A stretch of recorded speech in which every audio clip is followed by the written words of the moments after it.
మనము ఏ స్థితిలో ఉంటే దానికి సంబంధించినటువంటి మంత్ర విధానాన్ని మాత్రమే పట్టుకోవాలి. అయితే కొన్నింటికి కామ్యము అనేటువంటిది ఉంటుంది, కొన్నిటికి కామ్యము ఉండదు. ఇప్పుడు నక్షత్ర గ్రహ దోషాలు ఉంటాయి.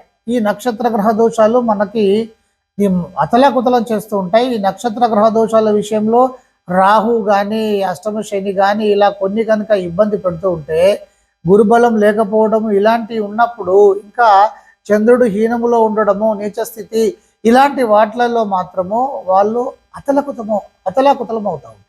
ముందుకు వెళ్ళడానికి ఎంత ప్రయత్నం చేసినా కూడా వెళ్ళలేకపోతూ ఉంటారు. దీనికి ముఖ్యమైనటువంటి కారణం ఏమిటి అంటే, ఈ నక్షత్ర గ్రహ ప్రభావం అనేటువంటిది ఆ వ్యక్తి యొక్క మైండ్ పైన పనిచేస్తుంది. అంటే తనకు తెలియకుండానే నిర్ణయాలు తీసుకోలేడు, ముందుకు వెళ్ళలేడు, ఒక ఎమోషన్లో ఉంటాడు, వాళ్ళకు కనిపించేదంతా రాంగ్ అనిపిస్తూ ఉంటుంది. ఇది అనుభవంలోకి వస్తే కానీ అతడికి అర్థం కాదు. అనుభవంలోకి వస్తే కానీ జ్ఞానం అనేటువంటిది ఉదయించదు. అంతవరకు ఎవరికి వారు మేమే అనేటువంటి విధానంలో వెళ్ళిపోతూ ఉంటారు. అంటే ఇక్కడ ముఖ్యంగా ఏంటంటే దీని యొక్క ఎఫెక్ట్ అనేటువంటిది మీ మైండ్ మీద పనిచేస్తుంది.